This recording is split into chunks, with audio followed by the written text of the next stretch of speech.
नमस्ते भारत, आप देख रहे हैं WH न्यूज़। मैं हूँ विजय खवसे। मैं इस वक्त दीक्षा भूमि पर हूँ और यहाँ पर जो है आप देख सकते हैं ये जो गेट लगा हुआ है यहाँ पर दलित पैंथर का 50वां वर्षगांठ मनाया जा रहा है।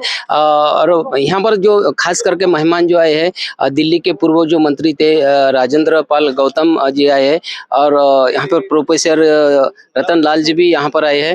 आप मैं बताऊँगा आपको और आगे भी ले चलूँगा। आगे हॉल के अंदर में आपको मैं ले चलूंगा। चलिए हॉल के अंदर देख सकते हैं। अभी हम हॉल के अंदर में पहुंच रहे हैं। तमाम यहाँ पे जो स्टॉल की किताबों की स्टॉल भी लगी है, देख सकते हैं आप। यहाँ पर मैं आपको सीधा हॉल की ओर ले चलूँगा और बताऊँगा प्रोग्राम में जो है बहुत यहाँ पर तरीके से जो दलित पैंथर की जी वर्षगांठ है यहाँ पे मनाई जा रही है। मैं पूरा आपको बताऊँगा। यहाँ से सीधा मैं आपको हॉल का दृश्य बताऊँगा। अभी थोड़ा सा छोड़िए। अभी हम हॉल में पहुंचे हैं, हम देख सकते हैं। मैं बताऊंगा आपको हॉल में क्या भीड़ है, मैं बताऊंगा अभी फिलहाल में। पूरा ये देखिए, पूरा हॉल जो है भरा हुआ है। ये हॉल का यहाँ पर भाषण चल रहा है, पवार साहब का भाषण चल रहा है। मैं हॉल बताऊंगा आपको। टोटल पूरा हॉल भरा हुआ है। यहाँ पे देख सकते हैं आप, टोटल हॉल जो है पूरा भरा हुआ है, खचाखच हॉल भरा हुआ है। और फिर मैं आपको बता रहा हूँ पूरा हॉल भरा है। दलित पैंथर की 50वीं वर्षगांठ यहाँ पर मनाई जा रही है और तमाम लोग जो यहाँ पे है, अम्बेडकरवादी लोग जो यहाँ पे मनाए हैं आए हैं। अब मंच की ओर आपको थोड़ा बताऊंगा मैं। देखिए यहाँ पे जो है जेवी पवार साहब यहाँ पे मार्गदर्शन कर रहे हैं, मैं बताऊंगा। बहुत ही यहाँ पर जो है अम्बेडकर अनुयायी आए हैं। अभी हम आपको सुनाएंगे यहाँ पर जो वक्ता जो आए हैं उन्होंने क्या मार्गदर्शन किया। आइए सुनिए। हम उत्पीड़न से छुटकारा भी चाहते हैं और जाति भी नहीं छोड़ना चाहते, तो कभी छुटकारा मिलने वाला नहीं है। जिस प्रकार अनेकों नदियां अलग अलग नाम से जानी जाती हैं, लेकिन समुद्र में गिरने के बाद अपनी पहचान खो देती है और सागर कहलाती है, समुद्र कहलाती है, उसी प्रकार हमें जो जातियां कुदरत ने नहीं बनाई, क्योंकि पूरे दुनिया के अंदर किसी देश में जाति नहीं है, जाति केवल भारत में है। यह वर्ण व्यवस्था केवल भारत में है। कोई आदमी गंभीर रूप से बीमार हो जाए और डॉक्टर कहे कि भी तुम्हारा बड़ा ऑपरेशन होना है, 10 यूनिट ब्लड चाहिए, आपकी जान तब बचेगी बड़े ऑपरेशन से, लेकिन 10 यूनिट ब्लड का इंतजाम करो। मुझे पूरे दुनिया में केवल एक एग्जाम्पल दिखा दो जिसका ऑपरेशन होना है, जो पीड़ित है वो ये कहे मुझे केवल ब्राह्मण का या क्षत्रिय का ब्लड चाहिए।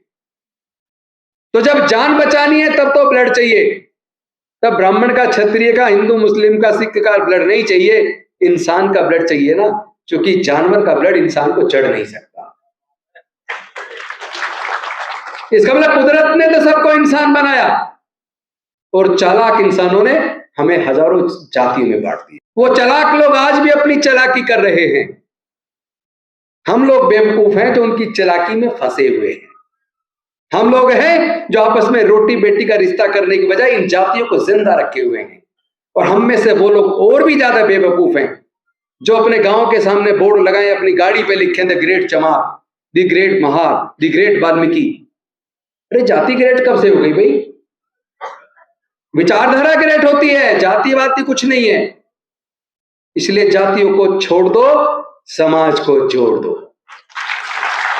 हमने नारा दिया मिशन जय भीम के माध्यम से, जाति छोड़ो समाज जोड़ो, बौद्ध धर्म की क्या पहचान, मानव मानव एक समान। और मेरे सामने विकल्प दो में से एक था। रतनलाल जी घर पे बैठे हुए थे, कई सारे भाई लोग बैठे चर्चा कर रहे थे। किसी मुद्दे पर हमारे विचार में थोड़ा सा मतभेद भी था, लेकिन जब बुद्ध ने कहा बुद्धि और विवेक से फैसले लो, तो हमने बुद्धि और विवेक का इस्तेमाल किया। नजरिया अलग हो सकता है। सुप्रीम कोर्ट की जो बेंच, बड़ी बिग फुल बेंच जजमेंट देती है, कई बार 13 जज बेंच की जजमेंट आती है। 7 जज कहते हैं ये निर्णय होना चाहिए और 6 कहते हैं ये होना चाहिए। 7 का मान लिया जाता है, 6 का नहीं माना जाता। लेकिन दोनों अपने जजमेंट के लिए रीजनिंग देते हैं। Being an advocate I know it. दोनों पक्ष के जजेस अपने अपने जजमेंट के फेवर में लॉजिक देते हैं, रीजनिंग देते हैं। तो रीजनिंग अपनी अपनी है। मुझे दो में से एक बात चुननी थी, या तो मैं अपने समाज के हक अधिकार की लड़ाई को लड़ने के लिए डॉक्टर बाबा साहब अम्बेडकर के रास्ते पे चलूं, या फिर मैं जैसे लोग जिंदगी भर मंत्री बने रहते आए तो मैं भी फिर मंत्री बना रहूं। मुझे लगा कि मुझे अपने समाज के हक अधिकार की लड़ाई को लड़ने के लिए डॉक्टर बाबा साहब अम्बेडकर के रास्ते पे चलना चाहिए, इसलिए मैंने वो रास्ता चुना, इसलिए मैंने रिजाइन किया। जो लोग 22 प्रतिज्ञाओं की ऊपर की 3-4 प्रतिज्ञाओं का विरोध कर रहे हैं, मैं सच बता रहा हूं, विरोध करने वालों ने 22 प्रतिज्ञाओं को पढ़ा नहीं होगा। जिस दिन पढ़ लेंगे ना, उस दिन उनके दिमाग के जो अंदर जो कीचड़ जमी है वो साफ हो जाएगी। जब थाने के अंदर पूछताछ के लिए मुझे बुलाया, एसएचओ ने जो जो सवाल लिखे, मैंने उन सवालों के जवाब दे दिए। उसके सवाल पूरे हो गए। मैंने कहा भाई आपके सवाल और कोई है? कह रहा जी और कोई सवाल नहीं है। तो मैंने कहा फिर मैं चलता हूं। कह रहा नहीं, 1 मिनट रुको, मैं डीसीपी से बात कर लूं। उसने डीसीपी से बात की। डीसीपी ने कहा कि ये जो जवाब इन्होंने दिए हैं सवालों के, मुझे लेके आ जाओ। एसएचओ कहना जी आप थोड़ा यहां बैठो, चाय वाय पियो, मैं जरा ये बयान डीसीपी को पढ़वा के आता हूं। मैंने कहा भाई टेक्निकली इतना दुनिया आगे बढ़ गई है, व्हाट्सएप कर दो, पढ़ लेंगी। उन्होंने फिर डीसीपी को फोन किया, उन्होंने कहा नहीं नहीं आप लेके आओ। मैं तो समझ रहा था कि डीसीपी नहीं बुला रहा, ये तो बेवकूफ बना रहा है, हमें बेवकूफ समझ रहा है, पर हम बेवकूफ नहीं है।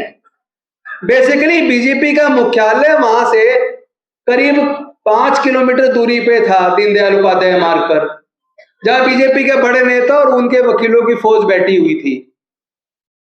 वो वहां गए, उन्होंने सवालों के जवाब पढ़े और पढ़ के देखा ये तो सारी इतनी तार्किक बात है, इसका तो कोई हमारे पास भी जवाब नहीं है। तो उन्होंने 3 जवाब और एसएचओ को लिख के भेजे कि ये और पूछ लो। एसएचओ वापस आए, मैंने कहा भाई आ गए? हाँ आ गए। मैंने कहा बताओ क्या क्या सवाल है? 3 सवाल में से मैंने 2 के जवाब देके जो तीसरा सवाल था वो मैं आपको बताना चाहता हूं। उनका जो जवाब, उनका क्वेश्चन था, क्या ये 22 प्रतिज्ञाएं जो 14 अक्टूबर 1956 को डॉक्टर बाबा साहब अम्बेडकर जी ने उस वक्त अपने लाखों अनुयायियों को दी थी और उस वक्त दोहराई गई थी, क्या ये 22 प्रतिज्ञाएं आज भी उतनी ही प्रासंगिक हैं जितनी उस वक्त थी? मैंने लेके 56 से बाद का, क्योंकि 56 तक तो बाबा साहब का हो गया, 56 से आज तक की जितनी बड़ी घटनाएं हमारे साथ उत्पीड़न की घटी हैं उनका हवाला देते हुए, और जितेंद्र मेघवाल, इंद्र मेघवाल का, हाथरस की बेटी का, प्रतापगढ़ में मूर्ति छोड़ने पे हत्या का सारी घटनाक्रम देते हुए, और पुरी के, जगन्नाथपुरी के मंदिर की घटना की राष्ट्रपति रहते हुए रामनाथ कोविंद जी को भी मंदिर में घुसने नहीं दिया कि तुम राष्ट्रपति हो लेकिन दलित हो इसलिए मंदिर में नहीं घुस सकते। इस सारा हवाला देते हुए मैंने कहा इन परिस्थितियों से प्रतीत होता है कि जो परिस्थितियां उस वक्त थी वो खत्म नहीं हुई है। इन 22 प्रतिज्ञाओं की प्रासंगिकता आज भी उतनी है। उसके बाद तो फिर वो फंस गए, उनके पास जवाब नहीं है, क्योंकि इसका जवाब केवल बौद्ध में भारत है। भारत तो बुद्धि और विवेक से चलेगा, भावनाओं से नहीं चलेगा, और भारत किसी के बाप की बपोती भी नहीं है। जिनको ठेस लग रही है ना भावनाओं की, उनको केवल हमारे शब्दों से ठेस लग रही है। वो तो हजारों साल से हमारी बहन बेटियों की इज्जत लूट कर मारते आए हैं। वो तो मूंछ रखने पर आज भी हमारी युवाओं की हत्या कर रहे हैं। वो तो घड़ा छूने पर आज भी हमारे बच्चों की हत्या कर रहे हैं।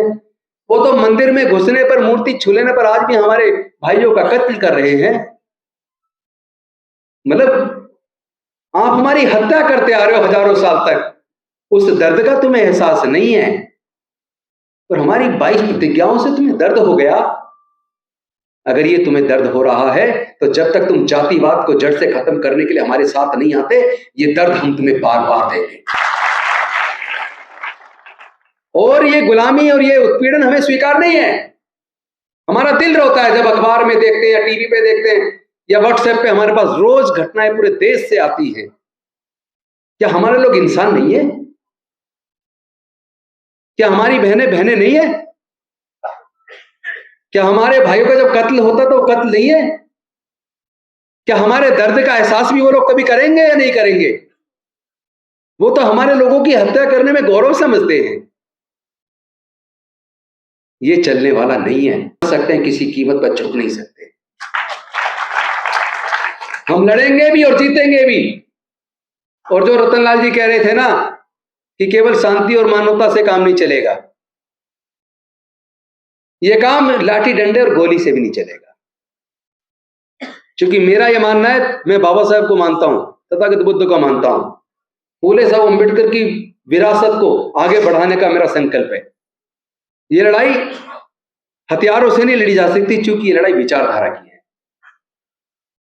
इसे विचारधारा से लड़ना होगा, भावनाओं से नहीं लड़ना होगा। बस एक ही तरीका, बहुत आसान तरीका है, लठ जलाने की जरूरत ही नहीं है, खून बहाने की भी जरूरत नहीं है।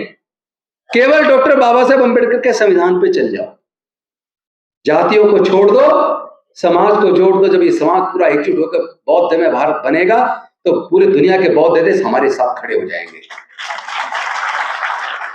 और बहुजनों में से आधे भी अगर बौद्ध बन गए, आधे भी, तो भारत के अंदर 50 करोड़ लोग जब बौद्ध होंगे, तो अल्पमत में कौन होगा? कौन होगा अल्पमत में? वही होगा जो हमें डराने की कोशिश कर रहा है। एक्चुअली वो हमें नहीं डरा रहा, उसका डर, उससे ये खामेखा कि उसे पागलपन के दौरे पड़ने शुरू हो जाते हैं ना। ये हमारे संघर्ष की जीत है। मैं इसे अपने संघर्ष की जीत मानता हूं कि पहली बार आरएसएस चीफ को आके ये कहना पड़ा कि अब वर्ण व्यवस्था और जातिवाद खत्म होना चाहिए। अब ये तय समाज को नहीं करना चाहिए कौन घोड़ी पर चढ़ेगा, कौन नहीं चढ़ेगा। सबके जलाशय, मंदिर, कब्रिस्तान एक होने चाहिए। ये पहली बार आरएसएस ने बोला है। ये आपकी विचारधारा की और आपकी एकता की जीत है। ये डॉक्टर अम्बेडकरवाद की जीत है। इसको अभी और आगे बढ़ाना है, क्योंकि अभी तो केवल मन में नहीं है, जुबान पे आया है। अभी उन्हें मन में भी स्वीकार करना पड़ेगा। अगर भारत को वही गौरव लौटाना जो तथागत बुद्ध के समय पर, सम्राट अशोक के टाइम पर पूरा भारत बौद्ध में था, तो भारत को बुद्धि और विवेक से चलना होगा, भावना से नहीं। मैं दलित पैंथर्स की 50वीं वर्षगांठ पर आपको बधाई तो दूंगा, शुभकामनाएं तो दूंगा, क्योंकि दलित पैंथर्स का एक गौरवशाली इतिहास है। लेकिन आज दलित पैंथर कहां है? इस सवाल का जवाब तुम्हें खुद खोजना होगा। सबसे ज्यादा बौद्ध विहार पूरे दुनिया में अगर कहीं है, तो वो नागों की नगरी, हमारे बहुजनों की जो ऐतिहासिक राजधानी नागपुर है, नागपुर के अंदर है। लेकिन नागपुर के गली गली में संगठन है। मैं समता सैनिक दल का 32-33 साल सिपाही रहा हूं, नेशनल चीफ जनरल सेक्रेटरी रहा हूं। सालों तक कोर्ट में केस भुगते हमने। लेकिन मैं एक बात कहना चाहता हूं, हम ही लोगों ने हजारों संगठन बना दिए, समता सैनिक दल के कई टुकड़े बना दिए, आरपीआई के कई टुकड़े बना दिए, भारतीय बौद्ध महासभा के कई टुकड़े बना दिए। जब हमारा विचारधारा एक है, लक्ष्य एक है, तो फिर हम टुकड़े में क्यों बटे हैं? और जाति बीमारी का कारण है, तो हम जातियों में क्यों बटे हैं? बस इस सवाल का जवाब खोज लीजिए, आपको आजादी मिल जाएगी। आप फिर से प्रबुद्ध भारत, बाबा साहब का बौद्ध में भारत का निर्माण कर पाएंगे, बाबा साहब के सपनों को पूरा कर पाएंगे। आपने मुझे सम्मान दिया, बोलने का मौका दिया, इसके लिए मैं आपका आभार व्यक्त करता हूं। बहुत बहुत धन्यवाद। नमो बुद्धाय। जय भीम, जय भारत।